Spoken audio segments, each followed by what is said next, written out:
और हाँ, हमें बहुत सावधान और सतर्क भी रहना है।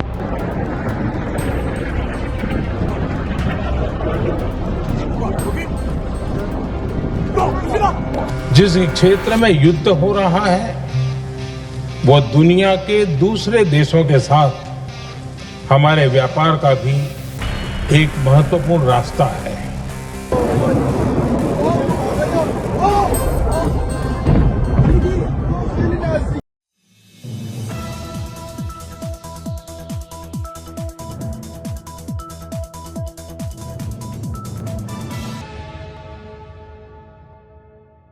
नमस्कार, बहुत स्वागत है आपका एनबीसी भारत में। मैं हूं अलीना खान और आज की सबसे बड़ी खबर देश और दुनिया से जुड़ी हुई है, जहां प्रधानमंत्री नरेंद्र मोदी ने वेस्ट एशिया के तनाव को लेकर लोकसभा में बड़ा बयान दिया है।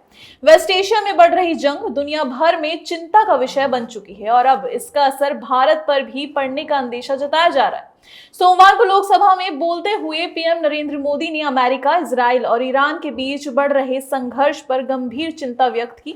उन्होंने कहा कि ये स्थिति सिर्फ कुछ देशों तक सीमित नहीं है, बल्कि इसका प्रभाव ग्लोबल लेवल पर भी देखने को मिल सकता है। पीएम मोदी ने देश को सतर्क करते हुए कहा कि हमें इसकी लॉन्ग टर्म इम्पैक्ट के लिए तैयार रहना होगा।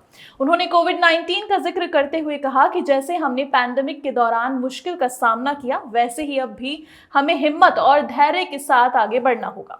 पीएम मोदी ने कहा, यह जंग दुनिया में कठिन परिस्थितियां पैदा कर सकती है, इसका प्रभाव लंबा चल सकता है और हमें तैयार रहना होगा। इस बीच एक और बड़ी खबर सामने आ रही है। लोगों के बीच ये चर्चा तेज हो गई है कि क्या आने वाले समय में लॉकडाउन जैसे कदम फिर से उठाए जा सकते हैं। हालांकि सरकार की तरफ से अब तक किसी भी तरह के लॉकडाउन को लेकर कोई ऑफिशियल घोषणा नहीं की गई है, लेकिन ग्लोबल सिचुएशन को देखते हुए लोग अंदाजा जरूर लगा रहे हैं। एक्सपर्ट्स का कहना है कि अगर स्थिति और बिगड़ती है तो कुछ सेक्टर्स पर रिस्ट्रिक्शंस लग सकती हैं, लेकिन पूरा लॉकडाउन लगने की संभावना फिलहाल स्पष्ट नहीं है।